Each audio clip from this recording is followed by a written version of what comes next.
पिछली कहानी जहां खत्म हुई थी वहां सब कुछ ठीक था, है ना?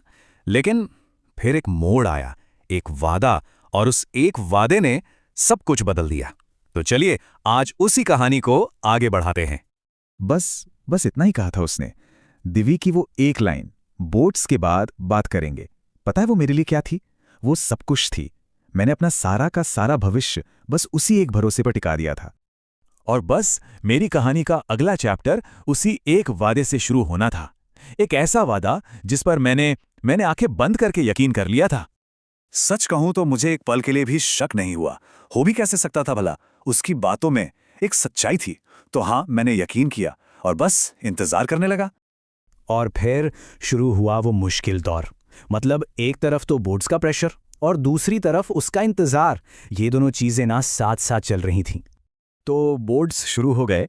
मैं पूरी तरह से तैयार था और सच में मेरा एक एक पेपर बहुत अच्छा जा रहा था। सोचिए, इतने मुश्किल समय में भी मेरा फोकस एक सेकंड के लिए नहीं हटा। क्यों? क्योंकि इसकी सिर्फ एक ही वजह थी, एक उम्मीद जो मुझे अंदर से हिम्मत दे रही थी। हाँ, यही वो यकीन था कि बस एक बार ये एग्जाम्स खत्म हो जाएं, फिर सब ठीक हो जाएगा। दिव्य वापस आ जाएगी और हम बात करेंगे। लेकिन जैसा कि अक्सर होता है, कहानी में एक ट्विस्ट आया। एग्जाम्स तो खत्म हो गए, पर वो जो उम्मीद थी ना, वो धीरे धीरे एक अजीब सी बेचैनी में बदलने लगी। एक दिन गुजरा, फिर दूसरा, फिर कई दिन बीत गए, लेकिन वो एक मैसेज या एक कॉल जिसका मैं इतनी बेसब्री से इंतजार कर रहा था, वो आया ही नहीं। देखते देखते एक हफ्ता निकल गया, फिर दूसरा, और फिर तीसरा हफ्ता भी बीत गया, और हर एक दिन के साथ मेरा दिल और बैठता जा रहा था।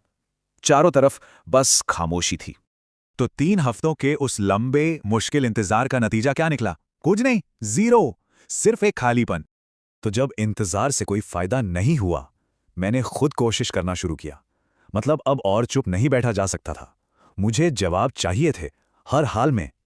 तो सबसे पहले मैंने उसे मैसेज किया। सोचा क्या पता बिजी हो, पर मैसेज डिलीवर ही नहीं हुआ। और सच कहूं, तभी मुझे एक अजीब सा डर लगने लगा था। फिर मैंने कॉल ट्राई किया, एक बार, 2 बार, पता नहीं कितनी बार, पर हर बार वही एक जवाब, the number you are calling is currently switched off. मतलब संपर्क का हर रास्ता जैसे बंद हो चुका था। जब सारे दरवाजे बंद दिखें तो मेरे पास बस एक आखिरी उम्मीद बची थी, स्कूल। मैं सीधा भागा भागा स्कूल पहुंचा, इस आस में कि शायद वो वहां मिल जाए।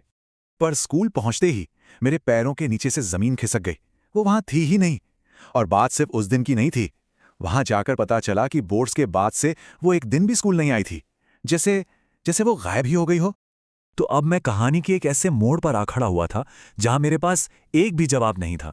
जवाब नहीं थे तो बस कुछ सवाल जो मुझे अंदर से खाई जा रहे थे। मेरा दिमाग एकदम सुन्न था, कुछ समझ ही नहीं आ रहा था। ऐसा क्यों हुआ? आखिर हुआ क्या था? सब कुछ एक पहेली की तरह लग रहा था, जिसके टुकड़े मेरे पास थे ही नहीं। अचानक उसके साथ क्या हो गया?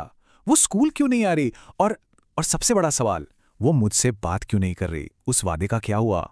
आखिर वो चली कहाँ गई? क्या मैं उसे कभी फिर से ढूंढ पाऊंगा?